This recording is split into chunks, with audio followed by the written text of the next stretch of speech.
Hello प्यारे बच्चों, आप सभी का बायोलॉजी की क्लास में स्वागत है। आज हम लोग पढ़ने वाले हैं विद्युत धारा के रासायनिक प्रभाव के बारे में। ठीक है, तो इससे पहले हम लोगों ने बल तथा दाब और पदार्थ के बारे में पढ़ चुके हैं। ठीक है, तो दो टॉपिक हम लोग कवर कर चुके हैं। तो आज हम लोग का थर्ड टॉपिक है, कौन सी हमारा लिखा है, विद्युत धारा के रासायनिक प्रभाव। इसमें हम समझेंगे कि विद्युत धारा जो होता है, जब भी हम प्रवाहित करते हैं, ठीक है, द्रव में करते हैं, तो कभी भी अगर द्रव में प्रवाहित किया जाता है धारा, तो क्या क्या रासायनिक अभिक्रिया हमको देखने को मिलता है, उसके बारे में हमें क्या करना है, स्टडी करना है। ठीक है, या कोई भी माध्यम में अगर कोई भी विद्युत धारा प्रवाहित होती है या इलेक्ट्रिसिटी या करंट प्रवाहित होती है, तो उसमें क्या क्या केमिकल रिएक्शन देखने को मिलता है, उसी को हमें क्या करना है, पढ़ना है। ठीक है, चलिए स्टार्ट करते हैं आज का चैप्टर हम लोग का। एक चीज समझिएगा, विद्युत धारा मतलब हम लोग का होता है इलेक्ट्रिक करंट होता है। क्या होता है, इलेक्ट्रिक करंट होता है। ठीक है, अब देखिए जो विद्युत धारा होता है उसको क्या बोल रहे हैं मैंने, इलेक्ट्रिक करंट होता है, या उसको बिजली बोल सकते हैं। क्या बोल सकते हैं, बिजली बोल सकते हैं। ठीक, अब इस इलेक्ट्रिक करंट को, इसको चलने के लिए कोई ना कोई माध्यम की हमारी जरूरत होगी। तो माध्यम कोई ना कोई किसकी जरूरत होगी, माध्यम की। तो माध्यम हमारा क्या हो सकता है, माध्यम हमारा एक तो सेल हो सकता है, या कौन सी हो सकती है, बैटरी हो सकती है। ठीक, उसी माध्यम में क्या कर सकता है, हमारा विद्युत धारा प्रवाहित हो सकता है। अरे विद्युत धारा की बात कर रहे हैं लाइट की, तो लाइट किसी न किसी माध्यम में चलेगा, तो माध्यम क्या हो सकता है, सेल भी हो सकता है और बैटरी भी हो सकता है। ठीक है, तो इस विद्युत धारा को प्रवाहित करने के लिए किसको, विद्युत धारा को, विद्युत धारा को प्रवाहित प्रवाहित करने के लिए हमें क्या चाहिए, कोई ना कोई क्या चाहिए, माध्यम चाहिए। माध्यम क्या हो सकता है, सेल या हमारा बैटरी हो सकता है। ठीक, तो हमने क्या अभी तक आप लोग को बताया, जो विद्युत धारा होता है इसको इंग्लिश में क्या होता है, इलेक्ट्रिक करंट बोला जाता है। वो इलेक्ट्रिक करंट को अगर हम एक जगह से दूसरे जगह, यानी विद्युत धारा को या बिजली को एक जगह से दूसरे जगह ले जाना है, तो उसके लिए क्या चाहिए, कोई ना कोई माध्यम चाहिए। तो माध्यम हमारा कौन चाहिए, सेल या बैटरी। सेल या बैटरी के माध्यम से ही क्या करेगी, एक जगह से दूसरे जगह क्या होगी, ट्रांसफर होगी। ठीक, एक चीज हम बात करते हैं, अगर सेल की बात करते हैं हम, तो सेल में आप देखे होंगे इस आकार का हमारा सेल होता है, इसके ऊपर हल्का सा निकला रहता है। ठीक है, तो जो निकला होता है प्लस प्लस होता है, जो एकदम चपाट होता है वो क्या होता है, निगेटिव टर्मिनल। यानी कि कोई भी सेल होता है उसमें दो टर्मिनल होता है, एक धनात्मक होता है, क्या होता है, ऋणात्मक होता है। जो प्लस वाला उसे धनात्मक बोला जाता है, जो माइनस वाला उसे क्या बोलते हैं हम लोग, ऋणात्मक बोला जाता है। ठीक है, तो अगर बात करते हैं जो विद्युत धारा यानी कि बिजली किधर से किधर ट्रांसफर होती है, यानी किस टर्मिनल से किस टर्मिनल में जाती है, तो आपको यह ज्ञात होना चाहिए, हमेशा बिजली प्लस से किधर की तरफ जाती है, माइनस की तरफ जाती है। यानी कि धनावेश से किधर की जाएगी, ऋणावेश। हमेशा यही क्या होगा, आपका फॉलो करेगा। ठीक, तो नोट डाल के लिख सकते हैं यहाँ पर हम लोग, नोट डालकर क्या लिख सकते हैं, जो विद्युत धारा होती है, जो हमारा विद्युत धारा होता है वो क्या करता है, प्लस प्लस धनावेश से किधर की तरफ जाता है, ऋण आवेश की तरफ क्या करता है, ऋण आवेश की तरफ क्या करता है, जाता है। ठीक है, तो समझ में आ गया, यानी कि आवेश मतलब क्या होता है, चार्ज होता है। ठीक है, तो पॉजिटिव चार्ज से किधर जाएगा, निगेटिव चार्ज को जाएगा। ठीक, तो इतना क्लियर हो गया हम लोग का। जो विद्युत धारा होता है उसे इलेक्ट्रिक करंट बोलते हैं। उस इलेक्ट्रिक करंट को फ्लो यानी कि बहाने के लिए, यानी कि चलने के लिए कोई माध्यम चाहिए, तो माध्यम क्या हो सकता है, सेल या बैटरी। उसी के माध्यम से बिजली एक जगह से दूसरी जगह जाती है। फिर हमने बात की, जो सेल होता है उसमें दो टर्मिनल होता है, एक पॉजिटिव होता है, एक निगेटिव होता है। यानी कि धनात्मक आवेश होता है कि ऋणावेश आवेश होता है। तो धनात्मक से क्या होती है, फ्लो किधर की होती है, ऋणावेश की तरफ होती है। ठीक है, तो इतना समझ में आएगा। चलिए आगे बात करते हैं। एक टर्म आता है आपका परिपथ।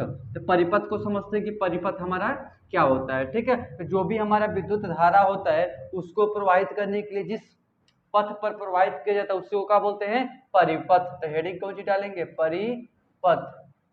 परिपथ इसको बोला जाता है, इलेक्ट्रिक सर्किट बोला जाता है, इलेक्ट्रिक सर्किट बोला जाता है। ठीक है, ठीक, तो समझते हैं यहाँ पर इलेक्ट्रिक सर्किट किसे कहा जाता है। तो हमने अभी आपको बताया है, जिसमें जिस पथ पर लिख सकते हैं यहाँ पर, जिस पथ पर विद्युत धारा प्रवाहित होती है उसे हम लोग कौन से बोलते हैं, परिपथ बोलते हैं, यानी कि जिस रास्ते से विद्युत धारा यानी कि बिजली यानी कि इलेक्ट्रिक करंट प्रवाहित होगा उसी को क्या बोला जाता है, परिपथ बोला जाता है। ठीक, इसको इंग्लिश में बोल सकते हैं इलेक्ट्रिक सर्किट बोल सकते हैं। ठीक है, आगे टर्म देखेंगे धारा। ठीक है, तो कुछ छोटी छोटी पॉइंट है उसको समझ लेते हैं। धारा को क्या बोला जाता है, करेंट बोला जाता है, यानी कि जो ये परिपथ में जो ये परिपथ में किसमें, परिपथ में प्रवाहित होती है, कौन चीज, जो ये परिपथ में क्या होती है, प्रवाहित होती है, प्रवाहित होती है, उससे ही हम क्या बोलते हैं, धारा बोलते हैं। क्या बोलते हैं, धारा। यानी कि जो ये विद्युत परिपथ में जो चल रहा है, कौन सी, जो चल रहा है उसी को क्या बोल रहे हैं, धारा यानी कि करंट बोल रहे हैं। और धारा या करंट को चलने के लिए कोई क्या चाहिए, पथ चाहिए, कोई रास्ता चाहिए। ठीक, तो उसी को हम क्या बोल रहे हैं, परिपथ, यानी कि जिस रास्ते से इलेक्ट्रिक करंट जाएगा उसी को क्या बोलते हैं, परिपथ। उस परिपथ में कौन जाता है, धारा जाता है, यानी कि मतलब करंट जाता है। ठीक, चलिए आगे बात करते हैं स्विच की। स्विच, तो स्विच क्या होता है, स्विच क्या करता है, मान लीजिए जो कनेक्शन जा रहा है तार का, ठीक, उस कनेक्शन को तोड़ने या जोड़ने का क्या करता है, कार्य करता है। तो लिख सकते हैं, ठीक है, स्विच वह युक्ति है, स्विच वह युक्ति है जो धारा को तोड़ने या जोड़ने का कार्य करती है। समझ में आ गया, स्विच क्या होता है, यानी कि जो धारा प्रवाहित हो रही है तो उसको या तो तोड़ना हो या तो जोड़ना है। यानी कि मान लीजिए फैन का स्विच लगा है, तो जब स्विच दबाते तो ऑफ हो जाता है, फिर दबाते तो क्या हो जाता है, ऑन होता है। यानी कि जब इलेक्ट्रिसिटी जाती है तभी पंखा चलता है, नहीं जाएगी तो नहीं चलेगा। यही क्या बोला है, जो स्विच होता है हम किसी भी लाइन यानी कि जो धारा जा रही है उसको तोड़ सकते हैं या जोड़ सकते हैं। ठीक, तो ये भी आप लोगों को क्लियर हो गया, स्विच, धारा और परिपथ, इतना क्लियर हो गया। तो चलिए एक आपको डायग्राम बना के उसी में समझा देते हैं कि विद्युत धारा किधर से किधर को जाती है और उसको कैसे स्विच, क्या स्विच होता है, कैसे तोड़ा या जोड़ा जाता है। ठीक है, तो इतना आप लोगों को टॉपिक क्लियर हो गया होगा कि परिपथ किससे कहते हैं, ठीक, धारा किससे कहा जाता है और स्विच किससे कहा जाता है। चलिए यहाँ पर मान लीजिए कोई एक बैटरी ले लेते हैं, बना लेते हैं यहाँ से। ठीक है, अब इसमें मान लीजिए जो ये बड़ा वाला है उससे क्या बोलते हैं, धनावेश, से छोटा फिर बड़ा, ठीक है,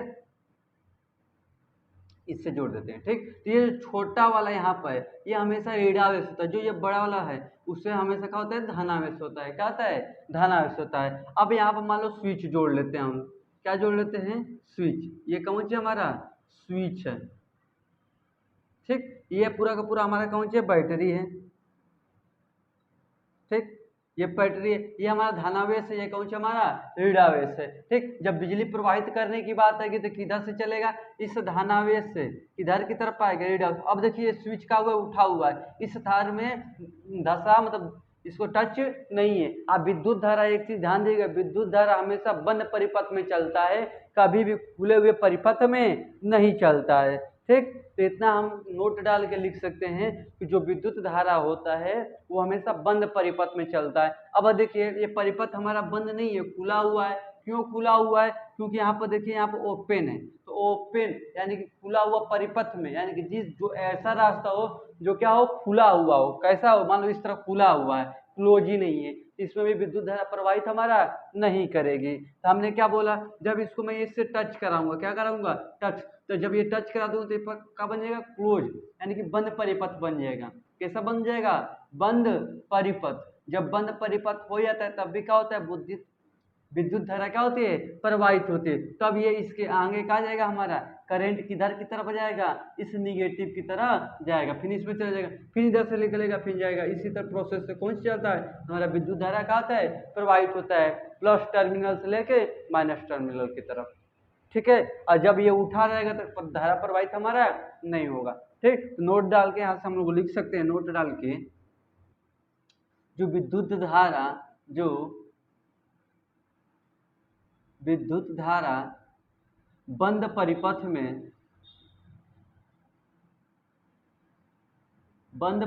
में प्रवाहित होती है।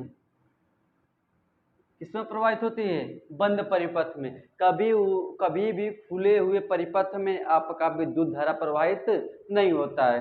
ठीक, आई होप इतना क्लियर हो गया होगा आप लोग को। ठीक है। तो जो अभी तक हमने आप लोग को बताया शुरू से लेकर अब तक, वही इस डायग्राम में आपको समझाने की कोशिश किया गया। ठीक, जो आपका डायग्राम बना तो वही एक का था आपका परिपथ था। तो परिपथ कैसा था? बंद था। ठीक, उस बंद परिपथ में कौन चीज जा रहा था? धारा जा रहा था। अगर उसमें स्विच लगा रहे थे, जब स्विच बंद कर रहे तो लाइट नहीं जाएगा, और स्विच ऑन करेंगे तभी लाइट जाएगा। ठीक, इतना हम लोग का क्लियर हो गया अभी तक ले। तो अब हम लोग देखते हैं, जब हम विद्युत धारा उस परिपथ में हम प्रवाहित करेंगे किसी भी रास्ते पर, तो क्या क्या प्रभाव देखने को मिलेगा। तो विद्युत धारा का प्रभाव क्या डालेंगे? हेडिंग डालेंगे कि जब मैं उस परिपथ में मैंने बनाया था। ठीक, उस परिपथ में हम किसको प्रवाहित कर रहे थे? धारा को प्रवाहित कर रहे थे। जब मैं उस परिपथ में धारा को प्रवाहित कर रहा था, उसमें क्या क्या प्रभाव देखने को मिलता है, यानी कि उसमें क्या क्या, मतलब कोई चीज मान लीजिए कि कुछ खाते हैं तो मीठा लगता है या तीता लगता है या कड़वा लगता है, कुछ तो अनुभव होता है। उसी तो जब मैं उसमें विद्युत धारा प्रवाहित कर रहा हूँ तो क्या क्या देखने को मिल रहा है, कोई हम क्या करेंगे यहाँ पर डिस्कस करेंगे।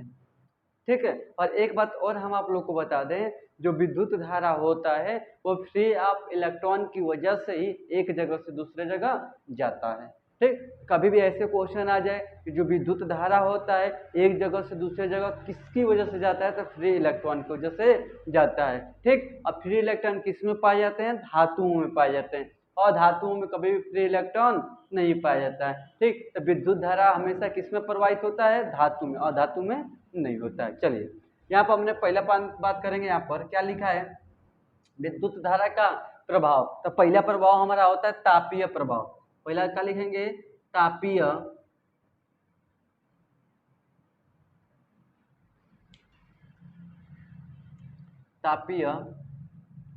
प्रभाव। ठीक, पहला हमको कौन चीज देखने को मिलता है? तापीय प्रभाव। तापीय प्रभाव मतलब क्या होता है? जब भी हम विद्युत धारा प्रवाहित करते हैं किसी भी परिपथ में, ठीक है, तो उस परिपथ का जो तार होता है क्या होता है? गर्म हो जाता है। ठीक, या देखेंगे एक चीज ध्यान दीजिएगा, अब मान लीजिए हमारा बल्ब है, कौन सी है? बल्ब है। ठीक है, इसमें हमारा इस बल्ब में क्या होता है? इसमें फिलामेंट लगा होता है। क्या लगा होता है? फिलामेंट। क्या लगा रहता है? फिलामेंट। ये मान लीजिए प्लस वाला है, ये कौन सी? ऋणावेश वाला है। इसमें से जब लाइट जाएगा, क्या जाएगा? लाइट जाएगा। तो ये देखिए जो फिलामेंट है क्या होता है? बल मतलब जलने लगता है। क्या लगता है? हीट होके। किसके? पहले इसमें से क्या निकलता है? हीट निकलता है। क्या निकलता है हम लोग का? हीट निकलता है। इसी में से देखेंगे तो प्रकाश भी निकलता है। क्या निकलता है? प्रकाश। यानी कि जब विद्युत धारा हम किसमें प्रवाहित करते हैं? किसी भी परिपथ में। यानी कि अभी एक प्रकार का परिपथ है, कौन से? परिपथ। इस परिपथ में मैंने क्या किया? धारा प्रवाहित किया। जब मैं इस परिपथ में धारा प्रवाहित कर रहा हूँ तो क्या हमको देखने को मिला? ये जो परिपथ है, जो ये फिलामेंट तार है, वो क्या हुआ? गर्म होने लगा। क्या करने लगा? गर्म, यानी कि हीट होने लगा।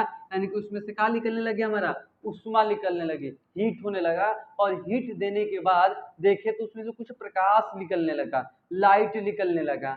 ठीक है, तो हमने क्या बोला कि जब भी हम विद्युत धारा प्रवाहित करते हैं किसी भी परिपथ में, तो या तो हमारा हीट होगा या तो गर्म होगा, या तो गर्म होने के साथ साथ कौन सी देगा? प्रकाश देगा। ठीक, तो हर परिपथ में अलग अलग होता है।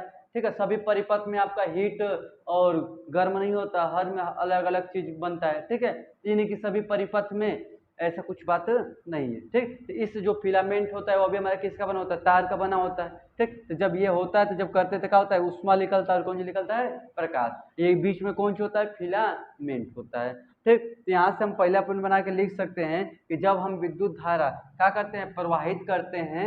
विद्युत धारा क्या करते हैं? प्रवाहित करते हैं। जो फिलामेंट का हमारा तार है, कौन सी तार है, वो क्या करता है? उष्मा देता है, और कौन सी देता है? प्रकाश देता है। तो यही पहला पॉइंट बना के लिखे हैं हम लोग, कौन सी? तापीय प्रभाव। जब भी विद्युत धारा प्रवाहित किया जाता है तो या तो तार गर्म होकर टूट जाता है, या तार का होता है गर्म होके, मतलब गर्मी देता है। जैसे हीटर देखे होंगे, गर्मी ठंडियों में लगता है, तो रूम हीटर। तो अभी क्या होता है? विद्युत धारा प्रवाहित करते हैं, तो जो विद्युत धारा प्रवाहित करते हैं उस परिपथ में तो क्या होता है? गर्म होता है। गर्म करके क्या देता है हम लोग को? उष्मा देता है। ठीक, इसी तरह अगर लाइट की बात करते हैं तो हमें क्या देता है? प्रकाश देता है। ठीक, चलिए इतना क्लियर हो गया। तो पहला पॉइंट आप लोगों को क्लियर हो गया। तो पहला कौन सी देखने को मिलता है? हमारा तापीय प्रभाव। और सेकेंड की अगर बात करते हैं तो हमारा होता कौन सी? चुंबकीय प्रभाव। चुंबकीय प्रभाव। ठीक है, अब देखते हैं चुंबकीय प्रभाव क्या होता है। तो पहले आप लोगों को क्लियर हो गया होगा तापीय प्रभाव, तो आइए समझते हैं चुंबकीय प्रभाव क्या होता है। अगर हम चुंबकीय प्रभाव की बात करते हैं तो अब देखिए जो भी मान लीजिए ये तार गया हुआ है, कहाँ गया गया है, तार गया, ठीक है। तो इस तार में आस पास में क्या होता है, इलेक्ट्रिक मैग्नेटिक फील्ड का होता है, उत्पन्न होता है, क्या होता है, उत्पन्न, गोल गोल। अगर इसके संपर्क में जाते हैं तो आपको क्या करेगा, अट्रैक्ट कर लेगा। बहुत बार आपको सुनने को मिला होगा जो जो बड़ी बड़ी तारें गई होती हैं, ठीक है, मोटी मोटी, उस तारों के पास हमें नहीं जाना चाहिए। क्यों? क्योंकि उसमें कौन सी होता है, हमारा चुंबकीय प्रभाव उत्पन्न होता है। जब विद्युत धारा क्या करते हैं, हम प्रवाहित करते हैं, जो हमारे घर में भी जो तार बिछा हुआ है उसमें भी हमारा कौन सी निकलता है, चुंबकीय प्रभाव। लेकिन उतना नहीं निकलता है कि हम उसे क्या कर सकते हैं, अट्रैक्ट कर सके, खींच सके, सटा सके। ठीक, तो हर तार में, कोई भी तार हो, जब भी हम विद्युत धारा प्रवाहित करते हैं तो कैसा, कौन सी उसमें से उत्पन्न होता है, चुंबकीय प्रभाव। अगर चुंबकीय प्रभाव नहीं प्रोड्यूस होता, उष्मा प्रोड्यूस होगा, उष्मा नहीं होता, क्या प्रोड्यूस होगा, आपका प्रकाश होगा।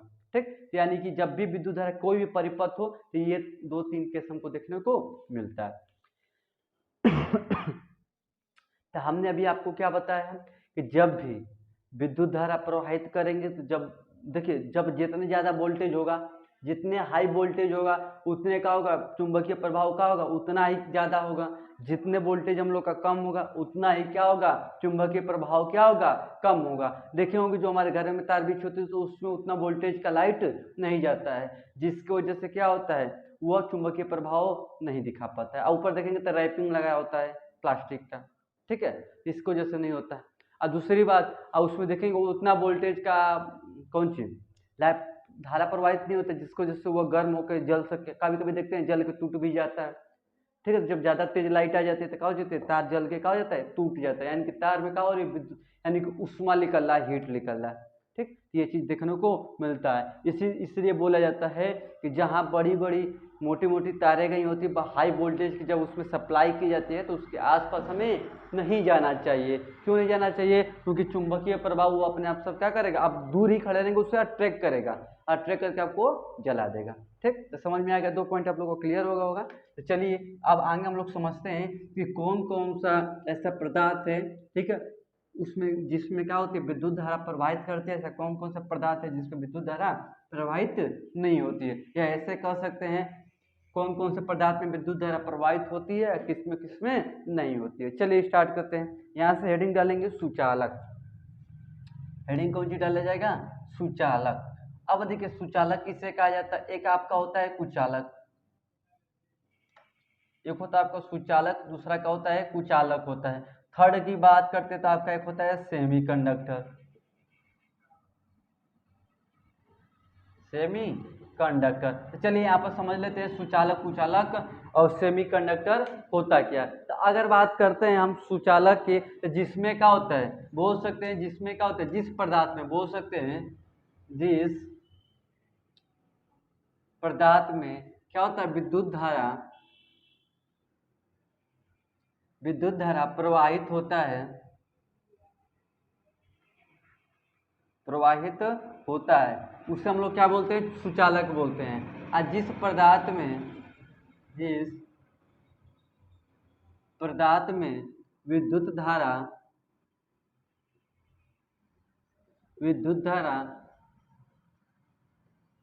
प्रवाहित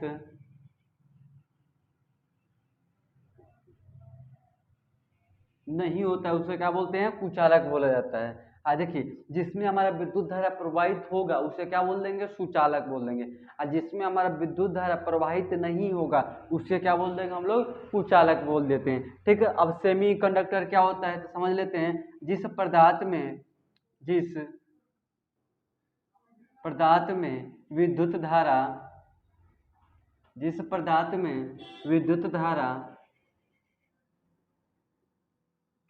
धारा कभी कभी प्रवाहित होती है,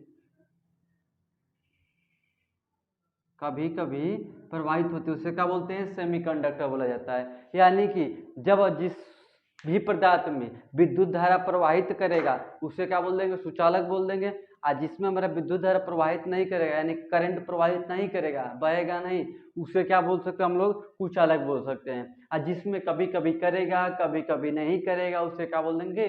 कुचालक बोल देंगे। जैसे इसमें लिख सकते हैं सुचालक वाले में आपका चांदी हो गया, ठीक है, सोना हो गया, ठीक, लोहा हो गया, ठीक है, एल्युमिनियम हो गया, ठीक है, ये सब हमारा कौन जो होता है? सुचालक होता है। ठीक, अगर बात करते हैं कुचालक की तो हमारा कौन सा हो गया? लकड़ी हो गया, कागज हो गया, ठीक है, प्लास्टिक हो गया आपका, प्लास्टिक हो गया, रबड़ हो गया, सब किसका एग्जाम्पल हमारा? कुचालक का। वही सेमीकंडक्टर की बात करते हैं तो सेमीकंडक्टर में लिख सकते हैं लकड़ी लिख सकते हैं, ठीक है। अब लकड़ी देखिए, लकड़ी जब भींगी होती है, लकड़ी क्या होती है? भींगी होती है, तो वह क्या करने लगता है? सुचालक की तरह कार्य करने लगता है। जब लकड़ी का होता है सूखी होती है तो किसकी तरह? कुचालक की तरह कार्य करने लगता है। कभी कभी देखते होंगे बरसात के मौसम में क्या होता है, जो घर की जो दीवाली होती है क्या होती है? भींग जाती है, सीढ़न हो जाती है। कभी देखते हैं उसमें से कहीं तार क्या होता है? कट पीस हो जाता है, मतलब कट जाता है, उस तार किसमें सट जाता है? दीवार में। तो उस दीवार में क्या होता है? लीकेज, मतलब पूरा भींगा रहता है, जिसके माध्यम से क्या होती है? उस घर में भी क्या आने लगता है? करंट आने लगता है, ठीक। या कभी कभी देखेंगे फ्रिज होता है, उसमें भी कभी कभी करंट आने लगता है, ठीक है। तो सब किसका एग्जाम्पल होता है? कुचालक, तो सेमीकंडक्टर का। किसका? सेमीकंडक्टर का। यानी कि ऐसा पदार्थ जो कभी कभी विद्युत धारा को प्रवाहित करता है, कभी कभी नहीं करता, उसी को क्या बोलते हैं? सेमीकंडक्टर बोला जाता है। तो आई होप आप लोग को तीनों टॉपिक क्लियर हो गया होगा कि किसमें विद्युत धारा आपका प्रवाहित होता है और किसमें नहीं होता है, ठीक। तो चलिए अब आगे बात करते हैं, देखते हैं क्या जो हमारा कौन सी द्रव होता है, यानी कि पानी होता है या पानी होता है, उसमें विद्युत धारा प्रवाहित होता है कि नहीं होता है, ठीक। तो यहाँ से हेडिंग डालेंगे हम लोग कि क्या द्रव विद्युत का चालन करते हैं? क्या द्रव विद्युत का चालन करते हैं, ठीक है। तो हम लोग क्या देखेंगे, क्या विद्युत जो हमारा द्रव होता है, उस द्रव में क्या हमारा विद्युत चालन यानी कि जाएगा कि नहीं जाएगा, उसी के बारे में क्या करना है? हमें बात करना है। तो एक बात हम आपको बता दें, कुछ द्रव में, किसमें? कुछ द्रव में ही हमारा क्या होता है? विद्युत धारा पास करता है, और कुछ द्रव में विद्युत धारा हमारा पास नहीं करता है। किन किन में करता है, किन किन में नहीं करता है, वो भी ये देख लेते हैं, ठीक है। तो पहला बात करते हैं, कभी भी जो अम्लीय का हो, अम्लीय, ठीक है, ऐसा द्रव जो क्या हो? अम्लीय हो। ऐसा द्रव क्या हो? जो अम्लीय हो। जैसे जैसे कैसा द्रव? नींबू का सिरका, चाहे नींबू क्या लिख सकते हैं? नींबू का सिरका, ठीक, नींबू का सिरका लिख सकते हैं, या नींबू का क्या लिख सकते हैं? नींबू का, सॉरी, इसको लिख लिया नींबू का रस और कौन चीज? सिरका, ठीक है। क्या बोला? जो का हेडिंग हम लोग का है, क्या द्रव विद्युत का चालन करते हैं कि नहीं करते, यानी क्या जो हमारे विद्युत धारा है क्या द्रव में चल सकता है कि नहीं चल सकता, उसी के बारे में क्या करना है? समझना है। तो हमने बोला कि कुछ द्रव में आपका विद्युत धारा प्रवाहित होता है और कुछ द्रव में नहीं होता है। तो वही हम देख रहे हैं कौन कौन से द्रव में होता है, कौन कौन से द्रव में नहीं होता है। तो हमने बात की ऐसा द्रव जो अम्लीय हो, ऐसा द्रव जो अम्लीय हो, जैसे नींबू का रस हो गया और क्या हो गया? सिरका, ठीक है। यह भी एक लिक्विड है, एक द्रव है, इसमें विद्युत धारा हमारा प्रवाहित करेगा। कैसे? मतलब जो भी हमारा क्या हो? खट्टा, मतलब ऐसा द्रव हो जो क्या हो? थोड़ा एसिडिक यानी कि खट्टा हो, उसके चक्कर में क्या लगता है? खट्टा, तो उसमें विद्युत धारा क्या होगी? प्रवाहित होगी। सेकेंड बात करते हैं, यहाँ पर पहला पॉइंट हो गया। सेकेंड बात करते हैं तो क्षारीय, यानी कि ऐसा पानी जो क्या हो? हमारा क्षारीय, क्या हो? क्षारीय। ऐसा द्रव जो क्या हो? क्षारीय, उसमें भी हमारा कौन जो होता है? विद्युत धारा प्रवाहित करता है। जैसे कास्टिक सोडा, जैसे कास्टिक सोडा, ठीक, इसमें हमारा कौन जो होते हैं? विद्युत धारा प्रवाहित करती है। थर्ड की अगर बात करते हैं तो ऐसा जल या ऐसा लिक्विड जो का हो? लवड़ी हो, यानी कि लवण, जैसे नमक का पानी, नमक का पानी। जब पानी में हम क्या मिला देते हैं? नमक, तो अभी किसकी तरह कार्य करता है? लवण की तरह, मतलब सॉरी विद्युत धारा उसमें क्या होती है, प्रवाहित होती है।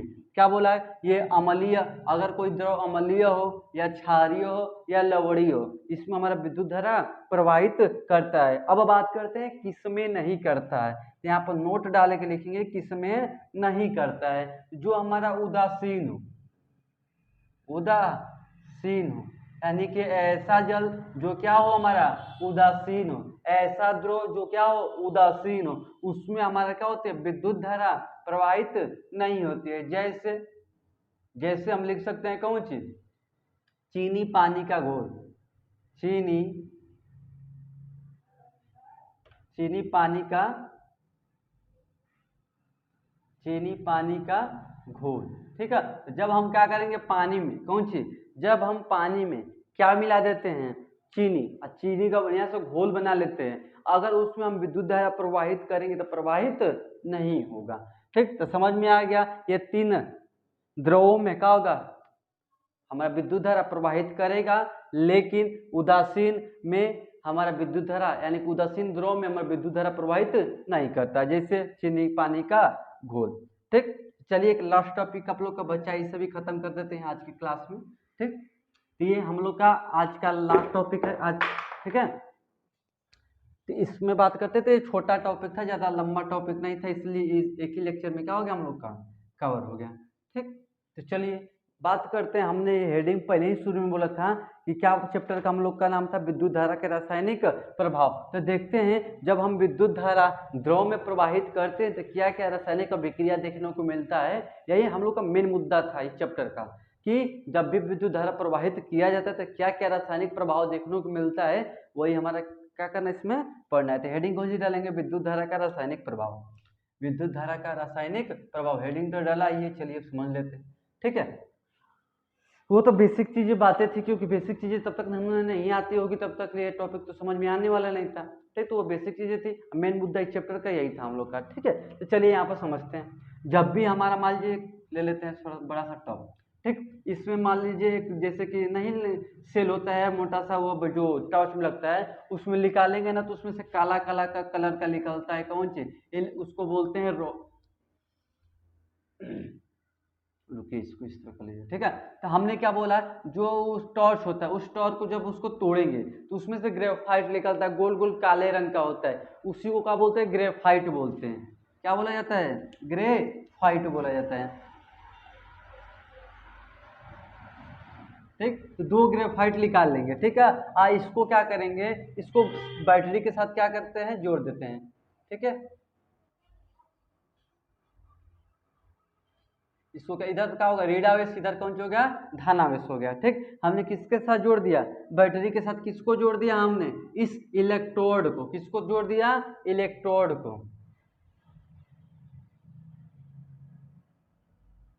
ठीक, ये इलेक्ट्रोड किस चीज का बना हुआ है, ग्रेफाइट का। इसको हम क्या बोल रहे हैं, इलेक्ट्रोड बोल रहे हैं। इन दोनों को क्या बोल रहे हैं, इलेक्ट्रोड, लेकिन बना किसका है, ग्रेफाइट का। जो सेल होता है उसको तोड़ेंगे तो उसमें से मोटा मोटा सा एक काले रंग का निकलता है। ठीक है, बीचों बीच रहता है, एक धन इधर माइनस होता है, उधर का होता है प्लस होता है। ठीक है, तो वही बोला मैंने कि जो हमारा ग्रेफाइट यानी कि दो गो इलेक्ट्रोड ले लिए, दो इलेक्ट्रोड बना लिए, और दोनों इलेक्ट्रोड किसका बना हुआ है हम लोग का, ग्रेफाइट का। इसको मैंने क्या किया, इसको जोड़ दिया सेल में। ठीक, अब क्या करता हूं मैं, इसको जब सेल में जोड़ देता हूं, ये टब में क्या पूरा का पूरा भरा हुआ है, हमारा पानी भरा हुआ है। कैसा पानी भरा हुआ है, चालक पानी है।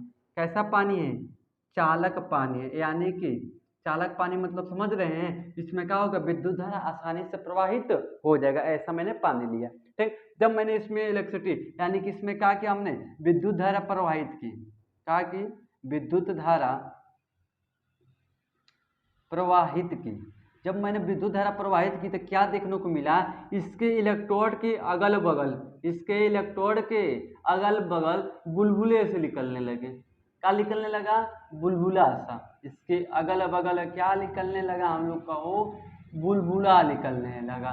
ठीक है, तो जब हमने इस बुलबुले को थोड़ा जांच की तो हमें पता चला, हमें क्या पता चला, जो धनात्मक है इस साइड जो बुलबुले उठ रहे थे, कौन चीज, बुलबुले, वो कैसे थे, ऑक्सीजन के अणु थे। कैसे थे, ऑक्सीजन के अणु। और जो इधर से हमारा बुलबुला निकल रहा था, कौन चीज, बुलबुले, वह कैसे थे, हमारे हाइड्रोजन के थे अणु, कैसे थे, हाइड्रोजन के अणु थे। तो हमने क्या बोला कि जब मैं क्या करता हूँ कि एक टब लेता हूँ, उस टब में 2 इलेक्ट्रोड डालता हूँ, उसमें टब में क्या भरा हुआ, मैं पानी भरा हुआ हूँ, वो पानी का विद्युत चालक का बढ़िया कुछ सुचालक है, ठीक है। तो फिर उस जो हमारा इलेक्ट्रोड है वो किस चीज का बना हुआ है, ग्रेफाइट का बना हुआ। फिर मैंने इसको सेल के साथ जोड़ा, बैटरी के साथ जोड़ा, फिर इसमें मैंने धारा क्या की, प्रवाहित की। जब मैंने धारा प्रवाहित किया तो इन दोनों इलेक्ट्रोड के अगल बगल कुछ बुलबुले से निकलने लगे, ठीक है। तो जब बुलबुले को देखा गया तो जो माइनस था उस साइड हमारा हाइड्रोजन के गैस के बुलबुले निकल रहे थे, ये जो हमारा पॉजिटिव वाला है उधर किसके बुलबुले निकल रहे थे, ऑक्सीजन के बुलबुले निकल रहे थे। ये जो पानी बना होता है किसका बना होता है, H2O का बना होता है। किसका बना होता है, H2O का। जल का सूत्र कौन सा होता है, H2O। अब क्या करा, अब यहाँ पर समझिए, जब मैंने इसमें विद्युत धारा प्रवाहित की तो जो H2O के अणु उसको क्या किया, तोड़ने का कार्य किया। क्या किया, तोड़ दिया, ब्रेक डाउन कर दिया, किसमें, अलग अलग, जिससे मिलकर बना तो उसी में क्या कर दिया, तोड़ दिया। जो जल बना होता है किससे बना होता है, हाइड्रोजन और ऑक्सीजन से मिलकर बना होता है। क्या किया, उसने तोड़ दिया। किसमें तोड़ दिया, जिस अणु से मिलकर बना था उसी अणु में क्या किया, तोड़ दिया। यानी कि ऑक्सीजन और हाइड्रोजन में क्या कर दिया, तोड़ दिया। तो यहाँ से हमें रासायनिक प्रभाव देखने को मिला कि जब भी हम क्या करें विद्युत धारा में, क्या, विद्युत धारा में जब भी हम प्रवाहित करें किसको, धारा को, तो क्या कर रही है, जो उसमें हमारे धातु या जो चीज पाई जाए उसको क्या कर रहा है, तोड़ दे रहा है। क्या कर रहा है, तोड़ दे रहा है। जिस चीज से मिलकर बना उसको क्या कर दे रहा है, ब्रेक डाउन कर दे रहा है। पहला पॉइंट। सेकेंड पॉइंट लिखेंगे इसमें कि जो कोई भी विलेन हो, यानी कि एक सोल्यूशन की तरह है। विलेन किसे कहा जाता है, जिसमें सॉल्वेंट और सोल्यूट, यानी कि विलेन और विलायक जो आपस में मिलते थे, कौन सा बनता है हमारा, विलेन बनता है, एक सोल्यूशन बनता है, यानी कि विलेन बनता है, ठीक। ये भी एक प्रकार का विलेन है। इस या तो आपका विलेन का क्या होगा, रंग चेंज हो जाएगा, जो विलेन का रंग होगा वह क्या हो सकता है, चेंज हो सकता है। या जब मैं विद्युत धारा इसमें प्रवाहित करूंगा तो क्या होगा, जो इसमें अणु मतलब जो भी हम इसमें पदार्थ डाले रहेंगे वो जब ब्रेक डाउन होगा, क्या होगा, ब्रेक डाउन होगा, टूटेगा, तो टूटने के बाद कुछ जो उसके अणु के अंश होते हैं इसी ग्रेफाइट पर, इसी इलेक्ट्रोड पर क्या होते हैं, चिपक जाते हैं, एक लेयर बना लेते हैं, ठीक। ये 2-3 बिंदुओं में आप लिख सकते हैं, लिखिए, लिख सकते हैं, लिखिए, हम बोल रहे हैं यहाँ पर, आप लिख सकते हैं, अभी हमने आप लोग को समझाया, लिख सकते हैं। जब किसी चालक द्वारा, यही जो अभी फिगर लिखे उसको समझा रहे हैं, जब किसी चालक द्वारा विद्युत धारा मतलब जब किसी चालक द्रव में विद्युत धारा को प्रवाहित किया जाता है तो उसमें कुछ रासायनिक अभिक्रिया देखने को मिलता है, कुछ रासायनिक प्रभाव देखने को हमें मिलता है। तो क्या देखने को मिलता है, आप नीचे लिखिएगा, जब किसी चालक विलयन में मैंने जब विद्युत धारा प्रवाहित की तो उसमें से कुछ क्या निकलने लगे, बुलबुले निकलने लगे, ठीक। वो बुलबुले कैसे थे, गैस थे, यानी कि जो जल था उसी जल को क्या किया, तोड़ के गैस के फॉर्म में क्या करने लगा, उड़ाने लगा, वेपर बन के उड़ाने लगा, ठीक है। फिर हमने बात की जो विलयन है, इस विलयन का क्या करेगा, या तो रंग चेंज कर देगा, क्या कर देगा, रंग चेंज कर देगा। थर्ड बिंदु बना के लिखेंगे, जब किसी इलेक्ट्रोड पर, ऐसे लिखेंगे, कभी कभी इलेक्ट्रोड पर दूसरे अन्य पदार्थ के अणु क्या होते हैं, इस पर चिपक जाते हैं। क्यों चिपक रहे हैं, अब देखिए हाइड्रोजन को भी तोड़ रहा है, अगर कोई और यहाँ पर पदार्थ मिल जाते हैं तो उसको भी तोड़ेगा। जब उसको तोड़ेगा तो कुछ कहाँ होंगे, तत्व टूटेंगे, अणु टूटेंगे, और कुछ टूट के इस पर लगेंगे, कुछ बाहर भी खड़ जाएंगे, ठीक है। समझ में आ गया आज का क्लास, ठीक। तो आज का क्लास आप लोग का इतना ही था। तो अभी तक मैंने क्या आप लोगों को पढ़ा, थोड़ा सा रिवीजन करा देते हैं, ठीक। तो ये आप लोग का चैप्टर आज ही क्या हो गया, खत्म हो गया। तो छोटा सा टॉपिक था इसलिए खत्म हो गया, ठीक। तो चैप्टर का नाम कौन सा था, विद्युत धारा के रासायनिक प्रभाव। यानी कि जब भी हम किसी विद्युत धारा प्रवाहित करते हैं, जल हो या हमारा कोई तार हो, ठीक है, तो उसमें प्रवाहित करते थे, क्या क्या हमको रासायनिक अभिक्रिया यानी कि क्या क्या हमको प्रभाव देखने को मिलता है, वही बात कर रहे थे। तो हमने जब बात किया कभी भी कोई भी अगर परिपथ में हम क्या करते हैं, धारा को प्रवाहित करते हैं, तो या तो वह तार गर्म हो जाएगा, गर्म हो गया तो उष्मा देगा या तो प्रकाश देगा, और नहीं तो क्या देगा, चुंबकीय प्रभाव उसमें से प्रोड्यूस होगा। ये तो हमने बात की, ठीक है। फिर हमने बात की द्रव में, तो द्रव में देखा कुछ द्रव में हमारा विद्युत धारा प्रवाहित कर रहा था, कुछ में नहीं कर रहा था। फिर हमने बात की द्रव में जब हम विद्युत धारा प्रवाहित करते हैं पानी में, क्या क्या देखने को मिलता है, जो भी हमारे पानी में अणु पाए जा रहे थे, जो पदार्थ को मिलाया गया तो उसको तोड़ने का कार्य कर रहे थे, उसका रंग चेंज कर दे रहे थे, ठीक है, और दूसरे अणु का देख रहे थे टूट के उसी पर इलेक्ट्रोड पर चिपक जा रहा था। तो यही क्या था, हमारे रासायनिक प्रभाव थे, ठीक। तो आई होप आज का क्लास आप लोगों का क्लियर हो गया होगा, ठीक। तो चलिए नेक्स्ट लेक्चर में आपको नेक्स्ट लेक्चर में मिलते हैं ध्वनि, यानी कि चैप्टर नंबर कौन सी है, ध्वनि यानी कि साउंड के बारे में अगले क्लास में डिस्कस किया जाएगा, ठीक।